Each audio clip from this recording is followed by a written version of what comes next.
പ്രവാസി വാർത്തയിലേക്ക് സ്വാഗതം. അപകടകാരികളായ രോഗാണുക്കളെ യുഎസിലേക്ക് കടത്തിയ സംഭവത്തിൽ 2 പേർ പിടിയിലായി. ചൈനീസ് പൗരന്മാരായ 2 പേർക്കെതിരെയാണ് യുഎസ് നീതിന്യായ വകുപ്പ് കേസെടുത്തത്. യുൻകിങ് ജിയാൻ എന്ന 33-കാരനും സുഹൃത്തായ സുൻയോങ് ലിയു എന്ന 34-കാരനും എതിരെയാണ് കേസ്. ഇരുവർക്കുമെതിരെ ഗൂഢാലോചന, തെറ്റായ വിവരങ്ങൾ നൽകൽ, വിസ തട്ടിപ്പ് തുടങ്ങിയ കുറ്റങ്ങളാണ് ചുമത്തിയിട്ടുള്ളത്.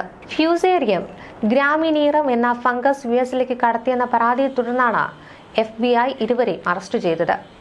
ഗോതമ്പ്, ബാർലി, ചോളം, അരി എന്നിവയെ ബാധിക്കുന്ന ഹെഡ് ബ്ലൈറ്റ് എന്ന ഫംഗസ് ഉണ്ടാക്കുന്ന രോഗാണു കോടിക്കണക്കിന് ഡോളറിന്റെ സാമ്പത്തിക നഷ്ടത്തിന് കാരണമാകുമെന്ന് റിപ്പോർട്ടിൽ പറയുന്നുണ്ട്. ഫ്യൂസേറിയം ഗ്രാമിനീറം വിഷവസ്തുവാണെന്നും മനുഷ്യരിലേക്കും കന്നുകാലികളിലേക്കും ഛർദി, കരൾ രോഗം, പ്രത്യുൽപാദന വൈകല്യം എന്നിവ ഉണ്ടാക്കുമെന്നാണ് റിപ്പോർട്ട്.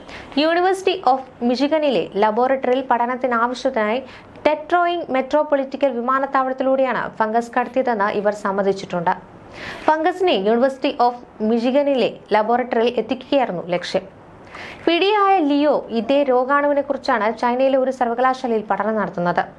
രോഗാണുക്കളെ കുറിച്ച് ചൈനയിൽ പഠനം നടത്തുന്നതിന് ചൈനീസ് സർക്കാരിൽ നിന്ന് ജിയാന് ഫണ്ട് ലഭിച്ചിട്ടുണ്ടെന്ന് FBI ഡയറക്ടർ കാഷ് പട്ടേൽ പറയുന്നു.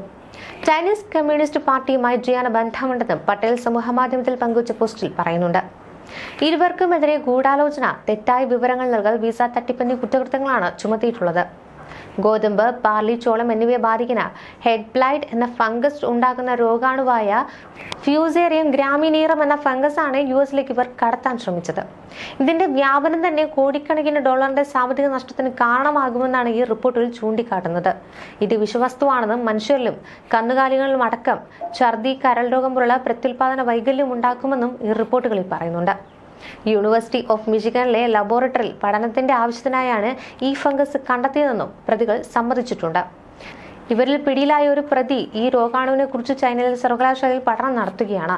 ഈ രോഗാണുക്കളെ കുറിച്ച് ചൈനയിൽ പഠനം നടത്തുന്നതിന് ചൈനീസ് സർക്കാർ ജിയാന് ഫണ്ട് അനുവദിക്കുകയുമായിരുന്നു. ചൈനീസ് കമ്മ്യൂണിസ്റ്റ് പാർട്ടിയുമായി ഇയാൾക്ക് ബന്ധമുണ്ടെന്നും FBI ഡയറക്ടർ കാഷ് പട്ടേൽ പറയുകയായിരുന്നു.